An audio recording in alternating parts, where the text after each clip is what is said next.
6 months after my ex moved out, she showed up pregnant and tried to tell me the baby might be mine. Hey everyone, welcome in. If you are driving, folding laundry, winding down after a long day, or just hiding from your own chaos for a while, settle in close because this episode is heavy. These are the kinds of stories that start with one conversation, one boundary, one secret, and then suddenly nothing in a relationship looks the same again. The first story is about a woman who left a long relationship, came back visibly pregnant, and still tried to keep one man emotionally tethered to her. Story 2 is about a brand new father trying to protect one quiet day in the hospital, only to find out family excitement can turn into family entitlement very fast. Story 3 is about a man staring down a wedding that is only days away and finally asking himself whether love is supposed to feel this cruel. Story 4 is about a woman who ended her marriage only to watch her ex become everything she begged him to be for someone else. Story 5 is about a wife who learns she is carrying a second child and also carrying proof that her husband betrayed her. And Story 6 is about a mother whose injured toddler was taken for treatment by her husband, while he refused to tell her where their child even was. Hey everyone, Judy came back pregnant and still wanted me to wait for her. When she first met him, she thought she was building a forever kind of love. They met about 15 years ago, clicked quickly, and fell into the kind of relationship that makes you believe time itself is proof. A few years in, they moved in together. They made a home. They made habits. They made a life that looked real from the outside, and for a long time, felt real. Real to him, too. It was not perfect. Early on, she cheated once. He forgave her. That decision matters now, because it taught him something painful. It taught him that when someone wounds you and you stay, they do not always become more careful. Sometimes they just become more confident. Over the years, he ignored 100 little warning lights. Her phone was locked down, the password kept changing, notifications were always hidden. If he asked questions, she found a way to make him feel paranoid. Then her father passed away, her mother became sick, and he stepped in even harder. He drove them to appointments, he helped financially, he kept things running. He became the dependable one, the stable one, the one who swallowed his own discomfort so everyone else could keep breathing. Meanwhile, she drifted. She forgot birthdays and anniversaries. She stopped putting real effort into the relationship. She contributed less. She spent more and more time on social media, dreaming about some softer, easier version of life where she could stop working and just exist in a prettier story. Then one day, he discovered she had been quietly preparing to leave. When he confronted her, she did not fight for them. She just said she was not happy anymore. She talked about wanting a different lifestyle. A week later, she moved out, taking dishes, sheets, food, towels, almost everything she could claim. The breakup itself hurt, but the coldness of it hurt worse. He spent months trying to rebuild himself. Therapy, the gym, friends, family, small routines that helped him stand up straight again. Then, just as he was finally starting to feel almost normal, she asked to meet. He said yes because of course he did. Part of him still wanted an answer that would make the whole thing make sense. When he saw her, she was visibly pregnant. At first, she tried to imply the baby might be his, but the timeline collapsed immediately. They had not been intimate in about 9 months. She had moved out 6 months earlier. She was already 4 or 5 months along. He pressed her, and the truth finally cracked open. She had been involved with a coworker during the final stretch of their relationship. She had expected that new relationship to become serious after leaving him. Instead, once she got pregnant, the other man disappeared from the picture. That was when the whole meeting revealed itself for what it really was. This was not closure. This was not honesty. This was not remorse. This was someone looking at the wreckage of her own choices and wondering whether her former life would still take her back. She admitted she was scared, overwhelmed, struggling financially. Then she asked whether there was any chance they could work things out. Imagine that moment. Imagine spending years holding someone up, watching them leave you when they got bored, and then seeing them return only after the person they picked over you vanished. Imagine realizing you were not being chosen, you were being reconsidered because the backup plan failed. He laughed, hard. Not because it was funny, because sometimes your body has to do something with the shock, and laughter is what comes out when the heart is too stunned to break in a normal way. Then he told her no. He told her he could not be the backup plan after the way she treated him. He got up and he left. Since then, she has kept trying to contact him. As far as he knows, she has not even told most people yet. She is apparently hiding the pregnancy from parts of her own life while still reaching toward the one person she already betrayed. And that is the ugliest part of this story to me. Not just the cheating, not even the pregnancy, it is the entitlement, the nerve it takes to burn a bridge, stand in the ashes, and still ask whether the house might let you back in. End story. Here is what I think. I do not care how scared she is now. Fear after consequences is not the same thing as love. He already carried that relationship on his back for years, and the second she saw greener grass, she walked. The only reason she came back was because the fantasy collapsed. If he let her back in, he would spend the rest of his life wondering whether he was loved or merely available. I think he did the hardest right thing, and I hope he keeps doing it. Would you shut that door forever, or would you hear her out one last time? Let me know below. Story 2. My son had just been born, and my mother-in-law decided our boundary did not apply to her. He and his wife had talked about it before the birth, not casually, not vaguely, clearly. No visitors the same day their son was born.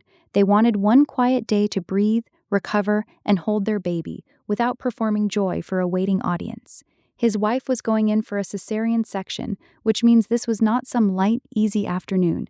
This was surgery, pain, exhaustion, a body being opened and stitched back together while a whole new life entered the room. His mother-in-law knew the plan. She had told him to update her when it was time to visit, and he said he would. The procedure went well. Mother and baby were okay. He sent a group message to his wife's family letting them know everything was fine, a normal update. A kind update. The kind you send when you still assume everyone around you respects the line you set. Then his mother-in-law replied, saying she knew he had not told her to come yet, but she and his father-in-law were already in the waiting room because they were just so excited. That sentence tells you everything, does not it? Not, are you ready for us? Not, does she still want space? Not, we can come tomorrow if that is easier. No. They had already come. They had already placed themselves at the center of a day that was not about them, and now they expected gratitude for the pressure. He texted back politely. He thanked them for caring. Then he told them they should go home and come the next day. That should have been the end of it. Instead, his father-in-law called and insulted him in every way imaginable. His mother-in-law sent a long message about how disrespectful it was to keep them from seeing their daughter. That is when he reminded them of something they should have remembered on their own. The day was not about grandparents. It was about his wife, their newborn son, and the tiny, fragile first hours of a brand new family. I keep thinking about how lonely that must have felt. You are already in a hospital. Your wife has just gone through surgery. Your baby is here. Everyone is tired. Everyone is vulnerable. And instead of support, you get guilt. Instead of tenderness, you get accusation. Instead of, how can we help? You get, how dare you say no to us? He did not shut them out to be cruel. He protected the plan he and his wife made together. He did the exact job a good partner is supposed to do in that moment. He took the hit so his wife did not have to. And somehow, in so many families, the person who keeps the boundary becomes the villain, simply because they refuse to let excitement become entitlement. End story. Here is what I think. He was right, and I do not think this one is even close.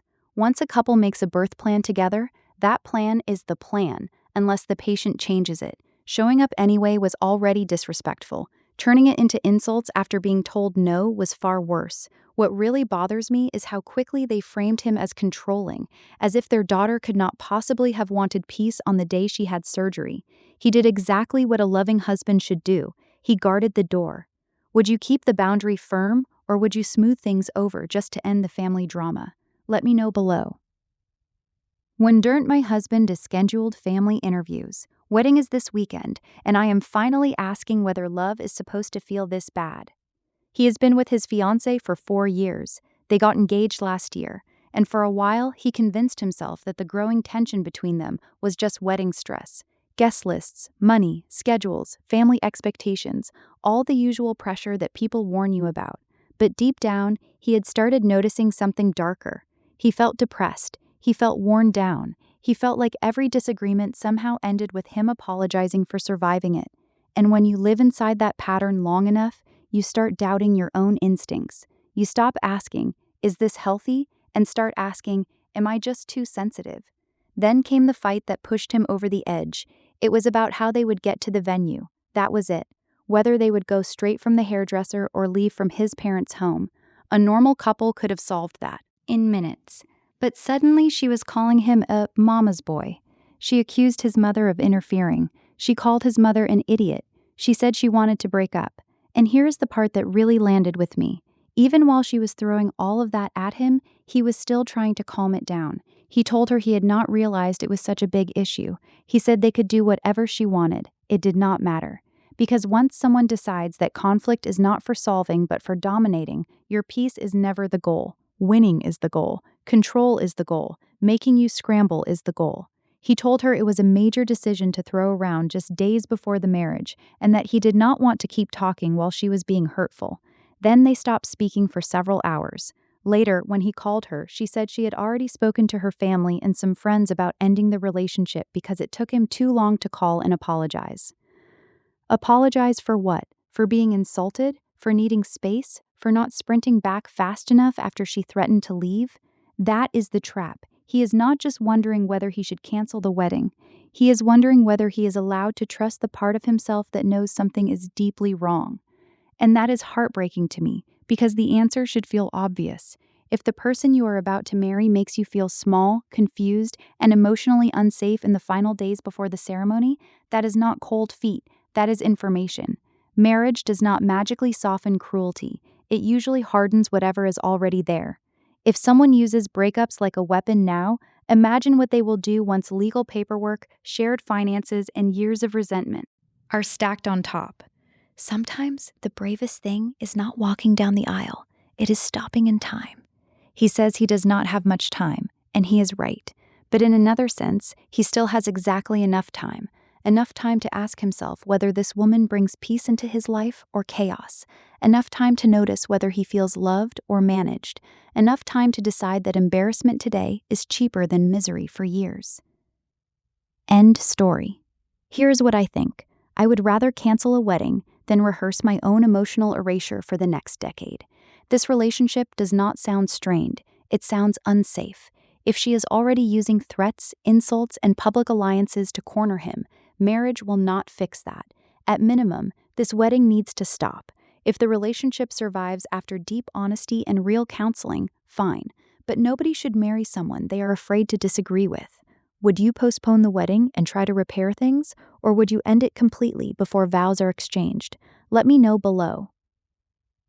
Story 4. I divorced him, and now he is giving another woman the version of him I begged for. She was the one who asked for the divorce, and even now that still confuses her grief. People love simple stories. If you leave, you are supposed to feel free. If you end it, you are supposed to feel certain. But real life is messier than that. Sometimes you leave because staying is destroying you, and then you still mourn the person you wanted them to be. She was married to him for 7 years. She says she was head over heels for him. She was the one always trying harder, reaching more, wanting more time, more affection, more effort. He did not protect her from his family. She supported him financially for years. When she had a miscarriage and was bleeding and devastated, he stayed out with friends and came home late. That sentence alone made my heart sink. She found him sexting other women. He moved to another country for work, and she followed him because she wanted to stay close. Later, when she told him intimacy had become painful, he responded by saying it was boring. He bragged to neighbors about messaging other women. Piece by piece, he taught her that her devotion would be consumed, not cherished. Eventually, she divorced him, and still, she held on to the image of what he might have become if he had just loved her properly. That is the cruel thing about certain relationships. The hope survives long after the respect dies. Now, a year and a half later, she has learned he is in a happy relationship. The new woman is prettier, in her eyes. They talk for hours about philosophy, psychology, astrology, all the deep things she longed to share with him. He started a business. He seems stable. He seems attentive. He seems alive in ways he never fully was with her. And that is what is breaking her. Not just that he moved on, that he looks better on the other side of her suffering. She was there for his lows, the unemployment, the depression, the chaos. She carried him through the hard years, and now someone else is getting the polished version. That feeling can make a person feral inside. It can make you question your value, your timing, your whole memory of the relationship. She says she feels like she sacrificed everything and still was not enough. Then came the twist that made the whole thing even sadder. 2 months ago, they saw each other. He was affectionate, flirtatious. He asked for intimacy. She said no. He said he would always have passion for her. Now she knows he already had a girlfriend when he said that. So even at the very end, even after everything, he still wanted to reach back and use her one more time. That is not love. That is appetite. She keeps asking why she was not good enough, but the truth may be much uglier and much simpler. She was never dealing with a man who measured love by goodness. She was dealing with a man who took what fed his ego and moved on before accountability could catch him. End story. End story. Here is what I think. I do not think the new woman is getting some healed, evolved miracle version of him.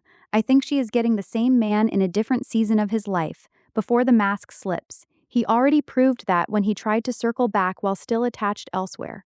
The part of this story that hurts is also the part that should free her.